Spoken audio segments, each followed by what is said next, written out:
دونا حديث بينا نهرينا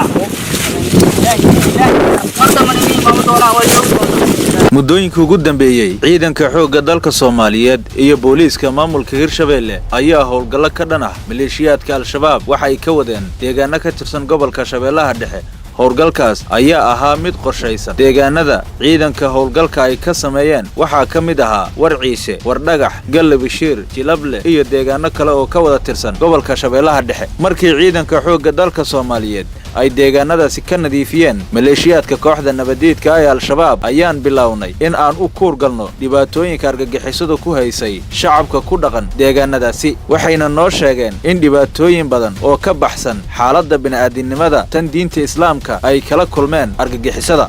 haddaba shacabka Soomaaliyeed ee ku dhaqan deegaanadaasi ayaa inoo sheegay muddadii maleeshiyaadka shabaabka ay joogeen deegaanadaasi in ay kala kulmeen dhibaatooyin xoogan kuwaasoo ay ka mid yihiin in loo diiday in ay dhaqdaan xoolahooda, ay fashaan beerahooda, ayna ubadkooda u dirsaan goobaha qur'aanka kariimka waxbarashada iyadoo qaar ka mid ah wiilashoodana qafaal lagu wadanayay.